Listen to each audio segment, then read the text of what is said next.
ఇంకా చాలా విషయాలు కూడా బయటపడొచ్చు. ఇంకా చాలా మంది ఎవరెవరి ఫోన్లు ట్యాప్ చేశారు అనేది కూడా, అంటే వైఎస్ షర్మిలాకి సంబంధించి జగన్ కి అన్ని చేరవేశారు అని చెప్తున్నారు. సో తెలంగాణకు సంబంధించి అండ్ అక్కడ ఏపీని కుదిపేస్తుంది, ఇటు తెలంగాణ కూడా కుదిపేస్తుంది ఈ వ్యవహారం. సో మున్ముందు ఇంకా ఎలాంటివి బయటపడే అవకాశాలు ఉన్నాయి? అయితే ఇప్పటి వరకు తెలంగాణలో బీఆర్ఎస్ కు ప్రత్యర్థ పార్టీలైనటువంటి కాంగ్రెస్, బీజేపీ, ఇతరత్ర కొంతమంది వ్యక్తులను టార్గెట్గా చేసుకొని ఫోన్ ట్యాపింగ్ జరిగిందనేది మనం భావించాం. కానీ గతంలో షర్మిల ఎన్నికల కంటే ముందు ఆమె తెలంగాణలో ఒక పార్టీని ఏర్పాటు చేయడం జరిగింది.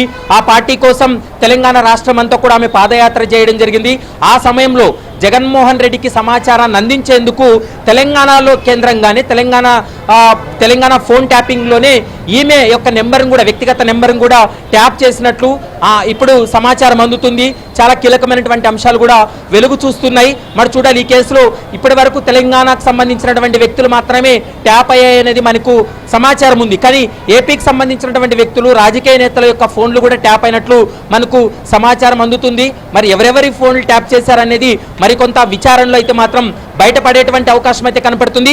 ఒకవేళ ఈ కేసులో తన ఫోన్ ట్యాపింగ్ జరిగిందని షర్మిల భావించినా, తన ఫోన్ ట్యాప్ జరిగినట్లు ఆమె దగ్గర కొన్ని ఆధారాలున్నా ఖచ్చితంగా దర్యాప్తు బృందానికి కూడా ఆమె అందజేసేటువంటి అవకాశం ఉంటుంది. ఆమెను కూడా ఈ కేసులో మిగిలినటువంటి ఇప్పటికే కాంగ్రెస్, బీజేపీకి సంబంధించినటువంటి ఫోన్ ట్యాపింగ్ కేసులు ఎవరైతే వాళ్ళు కంప్లైంట్ చేశారో వాళ్ళని ఏ విధంగా అయితే సాక్షులుగా పెట్టడం జరిగిందో, ఇప్పుడు పీసీసీ అధ్యక్షురాలు, ఏపీ పీసీసీ అధ్యక్షురాలుగా ఉన్నటువంటి షర్మిలను కూడా సాక్షులుగా పెట్టేటువంటి అవకాశం ఉంది. ఆమెను కూడా సాక్షిగా ఆమె వాంగ్మూలాన్ని కూడా రికార్డ్ చేసేటువంటి అవకాశాలు అయితే కనపడుతున్నాయి. మరి షర్మిలను కూడా 1-2 రోజుల్లో దర్యాప్తు బృందం అప్రోచ్ అయ్యేటువంటి అవకాశం ఉంటుంది. ఆమె దగ్గర ఏదైనా సమాచారం ఉన్నా, ఆమెకు ఏదైనా అనుమానం ఉన్నా వాటికి సంబంధించి పోలీసుల ముందు ఆమె ఆ వివరాలు కావచ్చు, ఆధారాలు కూడా సమర్పించేటువంటి అవకాశం అయితే కనపడుతుంది. ఈ అంశానికి సంబంధించి రేపు షర్మిల కూడా వైజాగ్ ఎయిర్పోర్ట్లో ఈ ఫోన్ ట్యాపింగ్ సంబంధించి ఆమె మాట్లాడేటువంటి అవకాశాలు అయితే కనపడుతున్నాయి. నీలిమ, వ్యవహారానికి సంబంధించి మనం మాట్లాడుకున్నట్లయితే కనుక అటు గద్వాల్ సరితని అలాగే మహేష్ కుమార్ గౌడ్ను కూడా ప్రశ్నిస్తున్నట్లుగా తెలుస్తుంది. దీనికి సంబంధించి మీ దగ్గర ఉన్న అప్డేట్స్ ఏంటి?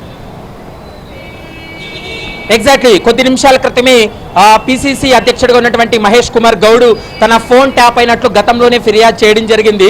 తన యొక్క మూమెంట్స్ అన్నింటినీ కూడా ఫోన్ ట్యాపింగ్ చేసి వాటన్నిటినీ కూడా ఎవరెవరితో కాంటాక్ట్లో ఉన్నారని, ముఖ్యంగా రాజకీయ నాయకులకు సంబంధించి ఏం మాట్లాడుతున్నారనేది వీళ్ళు ఫోన్ ట్యాప్ చేసి విన్నారు అనేది మహేష్ కుమార్ గౌడ్ యొక్క అభియోగాలు. అయితే మరోవైపు గద్వాల్ మాజీ జడ్పీ చైర్పర్సన్గా పనిచేసినటువంటి సరిత గత ఎన్నికల్లో ఆమె కాంగ్రెస్ పార్టీ అభ్యర్థిగా కూడా ఆమె పోటీ చేసింది.